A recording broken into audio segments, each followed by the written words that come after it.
Amados, estamos juntos aqui, eu, Marcelo, Henrique. No dia de hoje, nós dedicamos um tempo a orar e, sobretudo, a conversar sobre de que modo nós podemos edificar a vida de vocês e cooperar nesse tempo difícil que vivemos. Um tempo onde nos limitamos nas reuniões e atividades públicas. Então, nós temos gravado aqui ensinamentos, palavras, para que possam orientar e edificar a vida de vocês. Eu queria fazer uma reflexão que diz respeito a uma direção prática para a igreja nesses dias. Somos de acordo, todos nós, de que há uma ferramenta importantíssima para nós nesses dias. E essa ferramenta é o culto doméstico. Hoje nós estamos muito limitados em não poder ter atividades envolvendo os demais irmãos. Precisamos estar isolados em nossas casas, com nossas famílias, limitados aos da própria casa. Mas pensamos, irmãos, que esse é um tempo de Deus, um tempo muito especial, em que Deus nos conduz a um relacionamento muito mais pessoal com Ele. E o Senhor nos conduz a que a igreja dele esteja representada em nossas famílias. Nossas casas hoje são grupos caseiros. Nossas casas hoje representam o funcionamento da Igreja de Deus. E pensamos que essa é uma oportunidade muito rica para que, com o restabelecimento dessa prática que por muito tempo abençoou a Igreja de Deus, o Senhor possa edificar as nossas vidas e os nossos lares. Olá, irmãos. Venho aqui comungar com William, com Henrique, a respeito da importância da Igreja do Senhor, nesse momento, vivenciar. Talvez seja para nós o maior desafio de todos os tempos até agora, no sentido de vivermos na prática, de uma maneira bem íntima, tudo aquilo que cremos e pregamos a respeito do ser igreja. Ser igreja é ter Jesus dentro do seu coração. Ser igreja é viver uma vida cristã em tempo, em fora de tempo, em todos os lugares, em todos os momentos, em todos os ambientes, inclusive em casa. Estamos sendo desafiados de uma maneira ímpar, porque desde que eu me converti, talvez outras pessoas com uma idade um pouco mais avançada tenham vivido algo similar. Mas eu estou hoje com 44 anos, me converti há 30 anos e nunca vivenciei um momento desse histórico como estamos vivendo agora. Todas as pessoas tendo que ficar dentro de casa, não podendo sair, não podendo visitar, não podendo aconselhar particularmente, pessoalmente, não podendo congregar. Quando foi que imaginamos a igreja não poder se reunir, a igreja não poder se encontrar de maneira até dentro da nossa estrutura com seus grupos caseiros? No máximo, o que acontece entre nós é demorarmos às vezes de fazermos encontros gerais, mas o encontro caseiro não, sempre durante todos os anos, regularmente, todos os sábados, todas as sextas, estamos lá nos grupos. E nem isso estamos podendo fazer. Mas uma coisa estamos podendo fazer, que é o mais importante: congregar dentro da nossa casa, com a esposa, com o marido, com os filhos, vivenciar verdadeiramente o sentido de igreja de uma forma muito íntima e constante. Até porque a gente não sabe quando é que iremos poder vivenciar um momento como igreja de maneira normal, como sempre vivenciamos. Então, de fato, essa direção do presbitério, direção a qual o William falou há pouco, é algo extremamente importante e necessário. Vamos viver dentro do nosso lar uma igreja fervorosa e edificante, em nome de Jesus. É interessante, Marcelo, que quando eu saía de casa à tarde para vir aqui reunir com vocês e a gente produzir esses vídeos, Joaquim foi tomado de um sentimento muito forte. Ele pediu para vir. Ele disse: papai, deixa eu ir. Papai, eu queria ver Pedro. E eu disse a ele: filho, é um momento da gente obedecer às autoridades que Deus delegou sobre nossas vidas.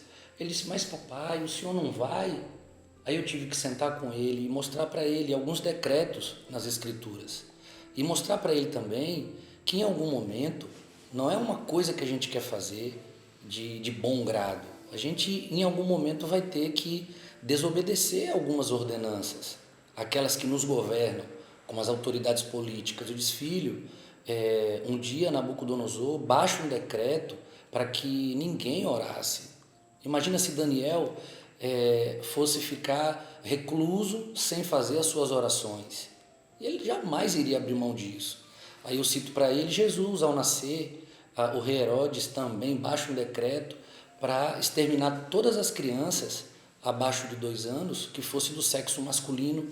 Imagina se a família de Jesus não tivesse retirado ele e migrado para o Egito. Eu disse: filho, a gente vai ter que descumprir. Sabe por quê, filho? Porque a função de tio William, a função de tio Marcelo nesse momento é a função de fato de pastorear, dando o alimento, dando a comida, dando a bebida para as ovelhas que o Senhor Jesus confiou em nossas mãos. Então me entenda, filhinho, se eu estivesse na sua posição eu também estaria assim. Aí ele entendeu, ele se conformou. Então é este o momento em que nós estamos vivendo, irmãos. É com muito pesar no coração que a gente deixa as nossas casas nesse momento para vir aqui e transmitir para vocês aquilo que está no nosso coração. Eu sei que de alguma forma o Senhor há de edificá-los, porque o Senhor não nos deixou sozinhos. O próprio Jesus disse: é melhor que eu vá. Imagina aí o Deus conosco, o Emmanuel, dizendo: é melhor que eu vá, porque se eu não for, eu não vos enviarei o Espírito Santo, mas se eu for, eu vos enviarei o Consolador. Então, nesses dias, mais do que em qualquer outro momento, em qualquer outra época, o Consolador, aquele que glorifica a Jesus, da mesma maneira que Jesus glorificou o Pai, a ação do Espírito Santo em nossos dias é de glorificar a Jesus. Irmãos, vocês não estão sozinhos, tá? Eu sei que fará falta as nossas reuniões, estarmos juntos tem sido bem doloroso para nós, mas eu queria, mais uma vez, dizer isto em forma de consolo. O Consolador está com vocês nessa hora. O Espírito Santo de Deus, ele habita dentro de você. Você não está sozinho, tá? Você tem a melhor, o insubstituível amigo, aquele que nunca vai te deixar sozinho. Então, faça o melhor proveito possível dessa doce companhia do Espírito Santo. Tá bom? Quero concluir com este versículo do Salmo 125, 1 e 2. Fala assim: quero deixar esses 2 versículos no coração dos irmãos. Os que confiam no Senhor serão como o monte de Sião, que não se abala, mas permanece para sempre. Assim como estão os montes à vista de Jerusalém, assim o Senhor está em volta do seu povo, desde agora e para sempre. O Senhor está em nossa volta. O Senhor é o nosso escudo, a nossa proteção, e vai guardar todos nós, em nome de Jesus. Amém. Irmãos, nós queríamos dar uma direção clara a toda a igreja. E essa direção é: todas as famílias que fazem parte da nossa comunidade, da igreja, irão praticar o culto doméstico. Converse pelo telefone, obviamente, porque não tem a liberdade de conversar pessoalmente, com seu discipulador, com seu líder, com seu pastor, sobre a forma que você vai fazer. Se vai fazer de manhã, de tarde, de noite, dia sim, dia não, todo dia. É óbvio que isso depende muito da circunstância de vida que cada um tem. Mas eu queria dizer a vocês e que vocês levassem muito a sério. Essa é uma direção daqueles que vocês recebem como autoridade de Deus sobre a vida de vocês. Cada família deve praticar o culto doméstico. A partir de amanhã, se você não conseguir fazer amanhã, você ao menos tenha em sua mente conversar com o seu líder, com o seu pastor, organizar a sua vida para planejar quais são os dias, os horários que você vai fazer. E o que nós vamos fazer nesse encontro, nesse culto doméstico? Há muitas coisas, Henrique, Marcelo, que nós podemos fazer neste culto doméstico. É um versículo que nós conhecemos muito, Atos 2. O verso 46 diz assim: e perseverando unânimes todos os dias no templo e partindo o pão em casa, comiam juntos com alegria e singeleza de coração. Aqui, irmãos, fala da igreja de Deus na casa. A casa era a principal estrutura de funcionamento da igreja em Atos dos Apóstolos. Obviamente que quando fala no templo, está falando de um pátio público que era o chamado Pórtico de Salomão. Eles não estavam dentro do templo de Salomão, mas em um pátio público. E nas casas. E o que eles faziam juntos na casa? Partiam o pão, comiam juntos. Hoje nós temos a limitação de não poder trazer outros para dentro da nossa casa, mas nós podemos fazer isso sim com nossas famílias. O que nós podemos fazer nesse culto nas casas? Tudo que você imagina que tem em um grupo caseiro, você vai fazer no seu encontro com sua família. O que nós temos no encontro caseiro?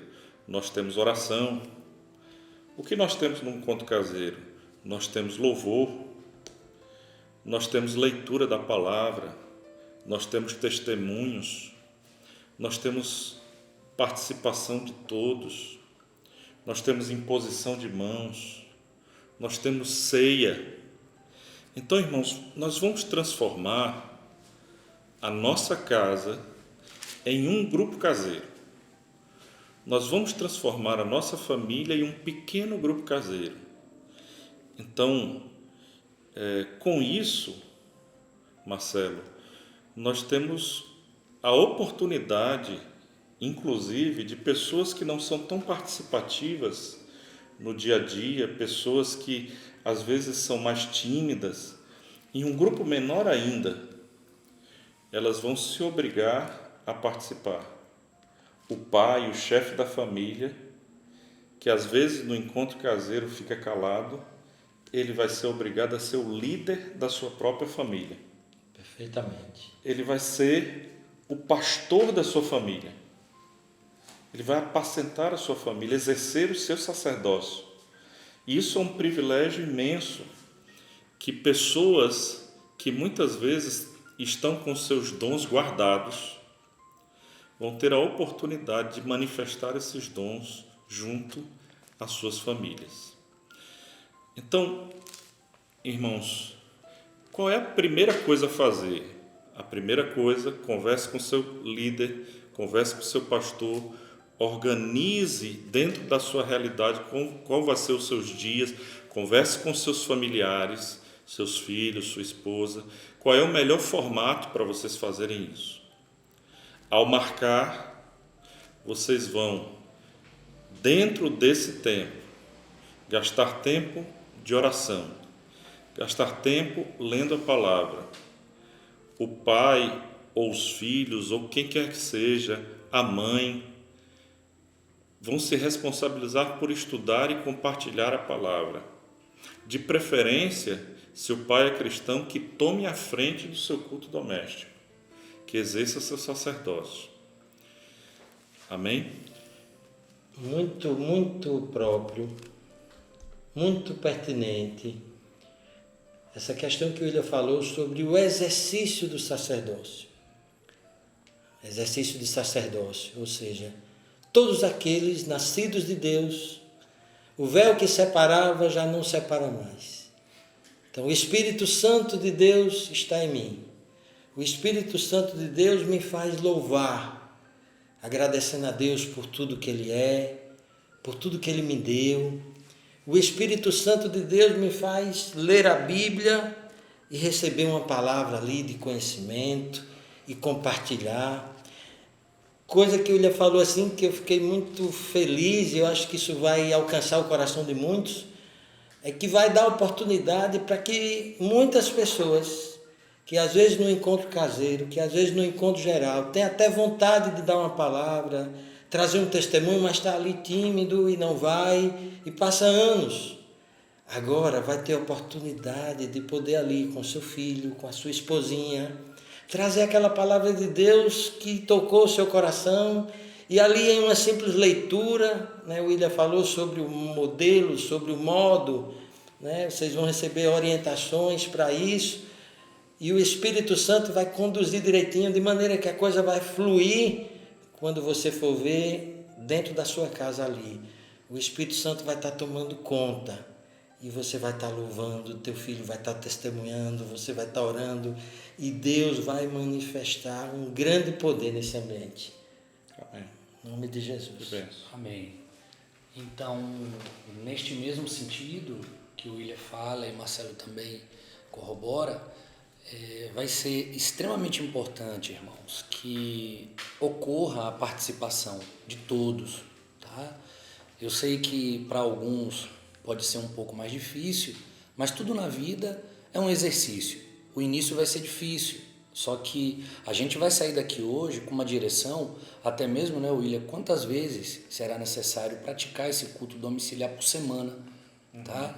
Então, se no primeiro dia vai ser difícil, no segundo já vai ser menos difícil. E aí, com os dias se passando, obviamente que você vai ter uma melhor participação, você vai orar em um tempo de melhor qualidade, a própria situação te colocará pai, rei, chefe, sacerdote e profeta da casa. Você vai se dedicar às Escrituras para transmitir para a sua família.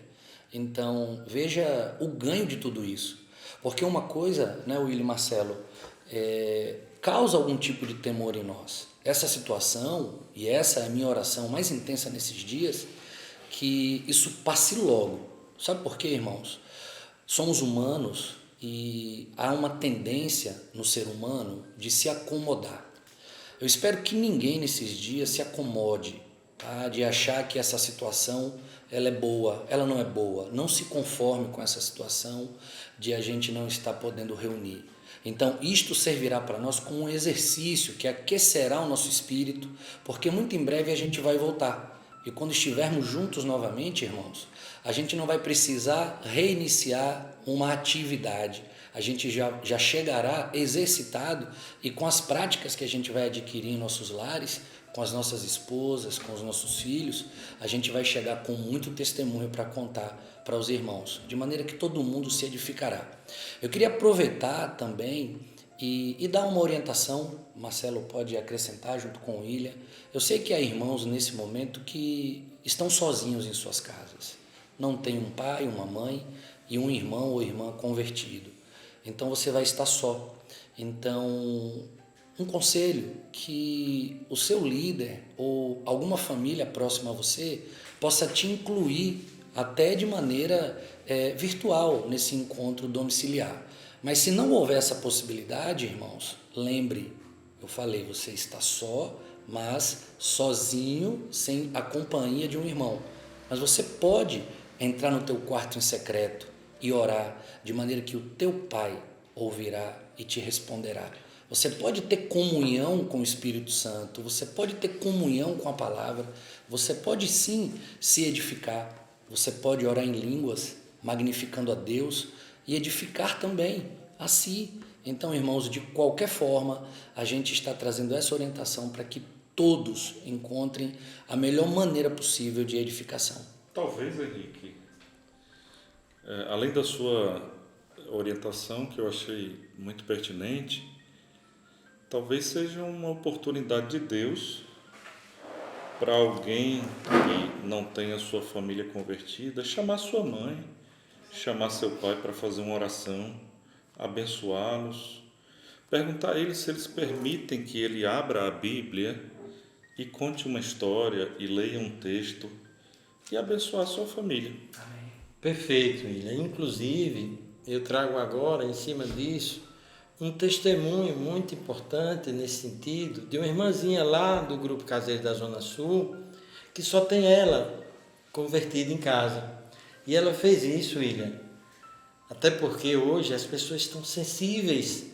Hoje eu vou dizer a você, muita gente que não falava em Deus, que não queria saber de Deus, tem muita gente, eu quero Deus, meu Deus, tomara que isso acabe logo. E as pessoas estão mais sensíveis para ouvir a voz de Deus. E a irmãzinha foi e fez isso. Chamou sua mãe e seus 2 irmãos e participaram do grupo caseiro que ela fez dentro de casa. Glória a Deus. Foi muito edificante. Glória a Deus. Amém. Inclusive, a gente viu esses dias, alguém propôs cantar um louvor na janela e há cenas assim comoventes de condomínios inteiros, pessoas cantando na janela. Com certeza não foram todos discípulos ali, mas gente que está comovida, que está se voltando para Deus, aceitou e foi louvar também. Então a gente tem uma oportunidade de abençoar nossos familiares, as pessoas que nós amamos. Eu penso que nós podemos, todos nós, sairmos desse momento que um dia Jesus vai nos tirar dessa situação muito diferentes. Henrique falou uma coisa aqui que eu queria complementar um pouquinho. Quantos pais de família na igreja que estão entre nós e que participam muitas vezes de grupos caseiros, participam de encontros gerais e são tímidos e muitas vezes se sentem incapazes, se sentem intimidados para tomar iniciativa. Eu queria dizer uma coisa a você: o Senhor está te dando uma oportunidade de você exercer o seu papel de sacerdote. Deus não te criou para ser um homem tímido ou acovardado. Henrique citou rei, sacerdote e profeta. Essas funções têm a ver com a masculinidade. Não sei se vocês lembram do conselho que Salomão... Eu estou errando, né? Salomão deu a Davi, que Davi deu a Salomão, perdão. Volta só um pouquinho, não sei se vocês sabem. Não sei se vocês lembram do conselho que Davi deu a Salomão. E ele disse assim, em palavras curtas: ser homem. Ser homem no sentido machista, no sentido de se impor sobre os outros, mas a masculinidade tem a ver com liderança, tem a ver com ser profeta, ser rei e ser sacerdote. Queria te estimular, pai, chefe de família, seja sacerdote, seja profeta no seu lar. Amém. Amém. Amados, nessas atividades que todos vocês conhecem bem e todos os pastores e líderes estão disponíveis para te orientar durante esse culto doméstico, oração, leitura da palavra, louvor, testemunhos, enfim. Como vocês bem vivem em um grupo caseiro, em um ambiente de culto. Eu queria falar especificamente sobre o que o texto que eu li fala. Partiam pão de casa em casa. É uma oportunidade de vocês ceiarem durante o culto doméstico. Se não for todo dia, uma vez por semana, pelo menos, vocês vão praticar a ceia do Senhor. É um momento muito especial, um momento de comunhão com Deus, e vocês têm a oportunidade de desfrutar disso em família. Partam o pão, dividam o vinho, que eu tenho certeza que esse será um momento de intimidade com Deus e com Jesus na sua família. Amém. Nós podemos, tanto posteriormente, fazer pequenos vídeos explicando, se houver necessidade, reforçando a compreensão da ceia, de oração, da leitura da palavra, mas o que nós queríamos agora era dar a direção para vocês, dar o norte para vocês. E a nossa expectativa é que isso vai ser uma bênção para a família, para a vida pessoal de vocês. Amém. Em nome de Jesus. Amém. Nós queríamos terminar essa experiência. Todos nós somos... Nenhum de nós aqui tem grande experiência em fazer essas coisas, mas nós, irmãos, fazemos isso com zelo e com amor para tentar servir a vocês, assistir a vocês. E nós terminamos esse bate-papo aqui entre nós, com os pastores, mandando esse recado para vocês, querendo animá-los de que o Senhor está com vocês. Amém. Todos os dias, até a consumação dos séculos. O Senhor abençoe.